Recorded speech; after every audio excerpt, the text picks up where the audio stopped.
নজরুল ইসলামের এই কেলেঙ্কারি ধরা পড়ল, তখন তার এই কেলেঙ্কারিকে ঢাকার জন্য, এই কেলেঙ্কারি থেকে তাকে মুক্ত করার জন্য এই হকারি বক্তারা তারা পবিত্র সাহাবা একরামের জীবনী নিয়ে টানাটানি শুরু করে দেয়। সাহাবীদের জীবনীর সাথে এই সমস্ত নজরুল ইসলামদের জীবনীকে তারা মিলাতে চায়। নাউজুবিল্লাহি মিন যালিক।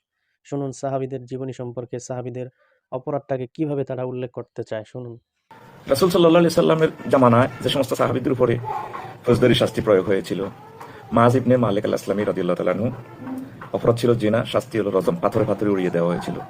আর নারী সাহাবী আল গামিদিয়া, এটা ওনার গোত্রের নাম অনুসারে, অপরাধ হচ্ছে জিনা আর শাস্তি হচ্ছে রজম। তবে তিনি আব্দুল্লাহ আল হেমা রাদিয়াল্লাহু তাআলা আনহু মতদান করেছেন, ব্যর্থতা দিয়েছেন।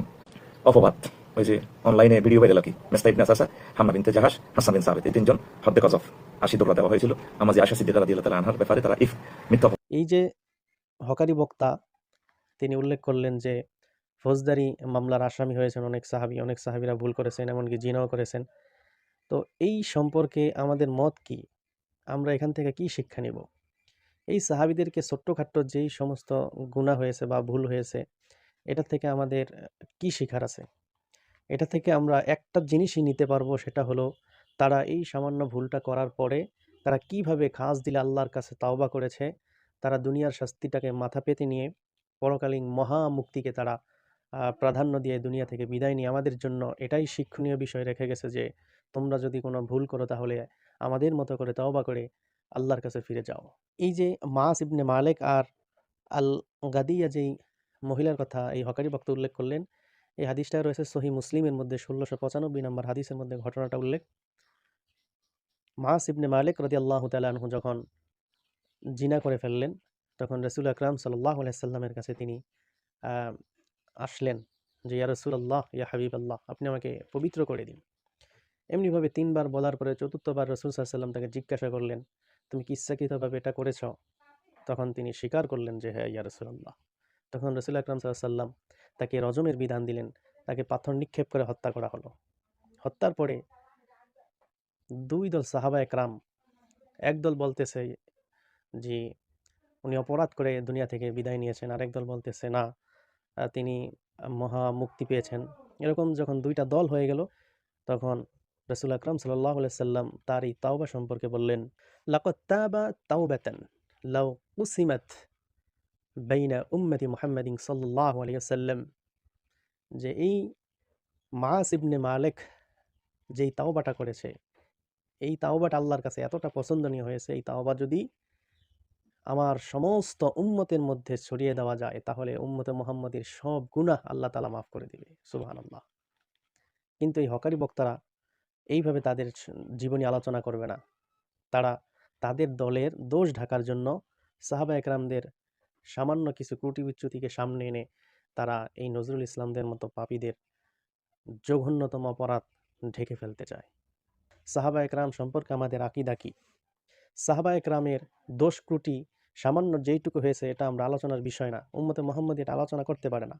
যেমন আকীদাতুত তহাবীর মধ্যে ইমাম তহাবী রাহমাতুল্লাহি আলাইহি তিনি স্পষ্ট উল্লেখ করেছেন, ওয়া নুহিব্বু আসহাবা রাসূলিল্লাহি সাল্লাল্লাহু আলাইহি ওয়াসাল্লাম, আমরা আল্লাহর নবী সাহাবা একরামকে ভালোবাসি, ওয়ালা নুফাররিতু ফি হুব্বি আহাদিম মিনহুম, তাদের এই ভালোবাসার ক্ষেত্রে আমরা কোনো পার্থক্য করব না, ওয়ালা নাতাবাররাউ মিন আহাদিম মিনহুম, আর তাদের থেকে আমরা বিমুখ হব না, অনুবগিদু মাই ইউবগিদুহুম, আর আমরা তাদের সাথে বিদ্বেষ পোষণ করব যারা সাহাবা একরামের সাথে বিদ্বেষ পোষণ করবে, বিগাইরিল হাক্কি ইয়াযকুরুহুম, আর তাদের সাথেও আমরা বিদ্বেষ পোষণ করব আর যারা সাহাবা একরামের সমালোচনা করবে, ওয়ালা নাযকুরুহুম, আর আমরা আলোচনা করব না সাহাবা একরাম সম্পর্কে ইল্লা বিল খাইর, ভালো জিনিস ছাড়া কোনো মন্দটা আমরা সাহাবা একরাম সম্পর্কে আলোচনা করব না, মানুষদের মাঝে ছড়িয়ে দিব না। এটাই হলো আহলে সুন্নাত ওয়াল জামাতের আকীদা।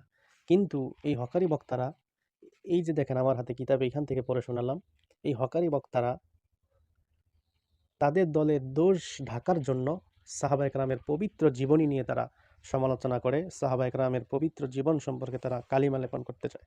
শুধু তাই নয়, ইমামে আজম আবু হানিফা রাহমাতুল্লাহি আলাইহি আল ফিকহুল আকবরের মধ্যে স্পষ্ট করে বলেছেন, ওয়ালা নাযকুরু, আমরা আলোচনা করব না, উল্লেখ করব না, হাদাম মিন আসহাবি রাসূলিল্লাহি সাল্লাল্লাহু আলাইহি সাল্লাম, রাসূলের একজন সাহাবী সম্পর্কেও আমরা আলোচনা করব না, ইল্লা তবে আলোচনা করব বিখৈরিন যেটা উত্তম। সাহাবায়ে কেরামের জীবনীতে অসংখ্য অগণিত উত্তম আচরণের, উত্তম আমলের, উত্তম জীবন চলার পদ্ধতি নিয়ে তাদের জীবনীতে আলোচনা রয়েছে, সেইগুলো আমরা আলোচনা করব। কিঞ্চিত পরিমাণ ত্রুটি বিচ্যুতি যেগুলো ঘটেছে সেগুলো আল্লাহ তাআলা তাদেরকে ক্ষমা করে দিয়েছেন। আর প্রত্যেক সাহাবী হলো জান্নাতি, সুবহানাল্লাহ। তাদের সমালোচনা করা আমাদের মতো উম্মতের জন্য শোভনীয় নয়। শুধু তাই নয়, কায়দা আহলে সুন্নাত ওয়াল জামাতের আকীদা হলো, দেখুন আমার হাতে এই কিতাবটি, কিতাবের নাম হলো আল আকাঈদুন নাসাফিয়্যা। সেখানে সাহাদউদ্দিন তাফতাজানী রাহিমাহুল্লাহ স্পষ্ট উল্লেখ করেছেন, ওয়ায়ুকাফফু আন যিকরিস সাহাবাতি, আমরা কোনো সাহাবায়ে কেরামের সমালোচনা করব না, ইল্লা তবে বিখাইরিন যেটা উত্তম, যেটা ভালো দিক রয়েছে সেগুলো আমরা উম্মতে মুহাম্মাদীর মধ্যে ছড়িয়ে দিব। কিন্তু এই সমস্ত হকারি বক্তারা নিজেদের দলীয় দোষ ত্রুটি ঢাকার জন্য তারা সাহাবায়ে কেরাম রিদওয়ানুল্লাহ আলাইহিম আজমাইন তাদের পবিত্র জীবনীতে যে সামান্য দুই একজন সাহাবী থেকে ত্রুটি লক্ষণীয় হয়েছে সেগুলো তারা সমাজের মধ্যে ছড়িয়ে তাদের দলীয় নেতাকর্মীদের দোষ ঢাকার জন্য সেগুলো ডিফেন্স হিসেবে ব্যবহার করে থাকে। আল্লাহ তাআলা আমাদের এই সমস্ত ধোঁকাবাজ হকারি বক্তা এবং ধোঁকাবাজ দল থেকে বেঁচে থাকার তৌফিক দান করুক। আমিন।